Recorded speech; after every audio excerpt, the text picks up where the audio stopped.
Hi, you're on the Bible Forum. I want to talk to you today about fatherless households. The article was published originally in townhall.com, but in a recent television appearance, Larry Elder discussed his appointment to a presidential commission that's called the Social Status of Black Men and Black Boys. And he writes, I called fatherless households America's top domestic problem, a particularly severe phenomenon in the black community where nearly 70% of children begin their lives in households with unmarried mothers. As a result, I received the following letter. Dear Mr. Elder, I saw your interview today. I wanted to share some information about it. Quote, in the summer of 1969, I was a first-year obstetrics and gynecology resident at a hospital in New Orleans. I don't know if you're familiar with Charity Hospital. Unfortunately, it was closed by Hurricane Katrina. But up until then, it was nicknamed Big Mother because most black people in New Orleans were born there. As a first-year obstetrical resident, I delivered 150 babies in 3 months. Do the math. Only one of those mothers was married. Most of these were girls, starting at 11 years of age. Now, most people don't believe me when I tell them that, and unfortunately, I don't have written statistics to prove it. Obviously, there is no way 11-year-olds could serve as parents to these babies.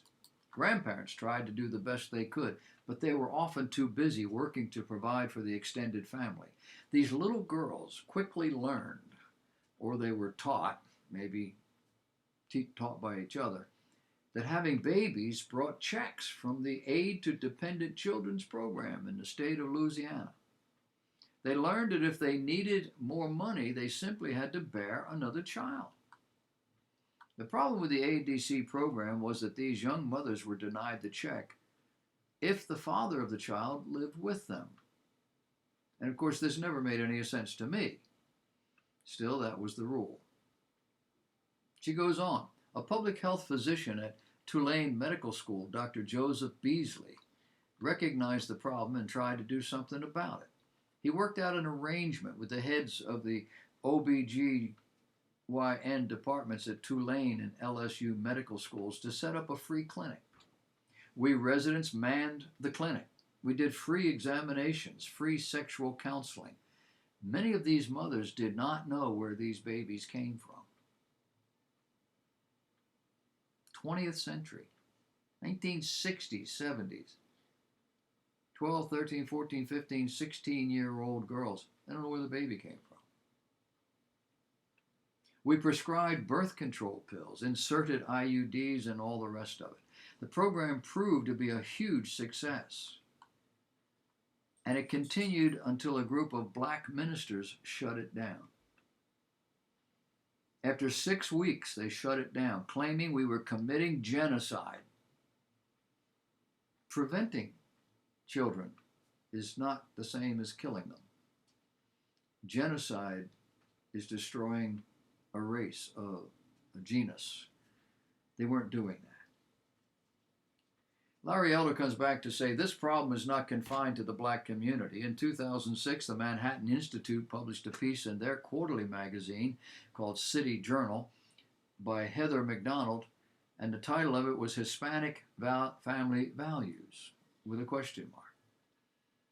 Runaway illegitimacy, she wrote, is creating a new U.S. underclass.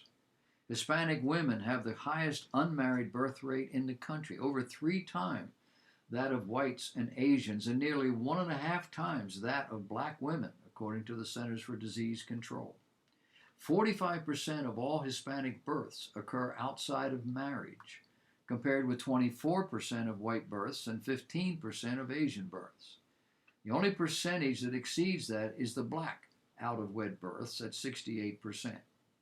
But the black population is not going to triple over the next few decades. Why not? Elder says because they're killing themselves and they're being killed.